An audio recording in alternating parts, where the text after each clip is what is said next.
কলমে ও কণ্ঠে রবীন্দ্রনাথ সরকার। একটি কবিতা। কবিতাটি চিঠির আকারে লেখা। সদ্য বিবাহিত এক সেনা তার কর্মস্থল থেকে তার স্ত্রীকে একটি চিঠি দিয়েছেন। তার উত্তরে স্ত্রীর স্বামীকে লেখা এই চিঠি। কবিতা দেশাত্মবোধ। প্রিয়তম, তুমি কেন আমার জন্য বেশি চিন্তা করো? কেন বলো তোমার কিছু হলে আমাকে কে দেখবে?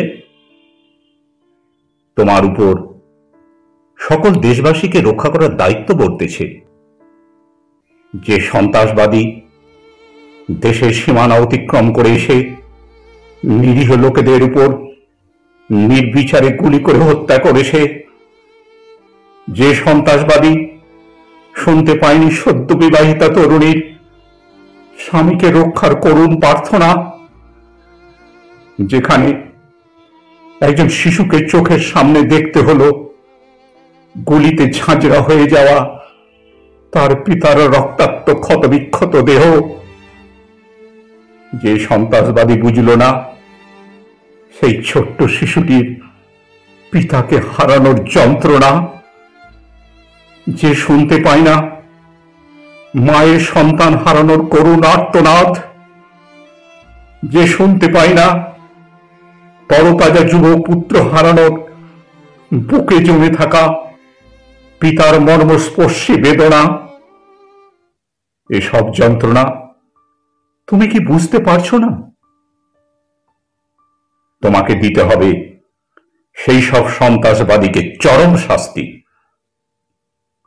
মনে রেখো, তুমি শুধু আমার স্বামী নও, সেই স্বামীহারা স্ত্রীর রক্ষক, পিতৃহারা সন্তানের অভিভাবক, সন্তানহারা মা বাবার সন্তান।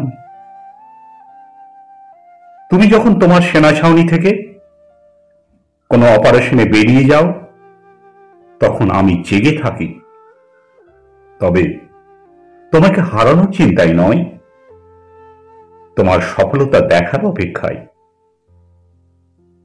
তুমি যখন উড়ে গিয়ে দেশের সীমানা অতিক্রম করে শত্রু ঘাঁটির ওপর আঘাত হানো, শত্রুদের নিকেশ করো, তখন আমরা সকলে তোমার প্রতি চেয়ে থাকি। তোমার বিফলতায় শুধু তুমি কষ্ট পাও না, আমরাও কষ্ট পাই। তোমার কোনো ক্ষতি হলে আমরাও হই ব্যথিত। তোমার সফলতায় আমরা সকল দেশবাসী হই গর্বিত। মনে রেখো, তোমার দায়িত্ব প্রচুর। আমি কেবল একটা সংসারকে আগলে রাখি, আর তুমি আগলে রাখো সকল দেশবাসীকে।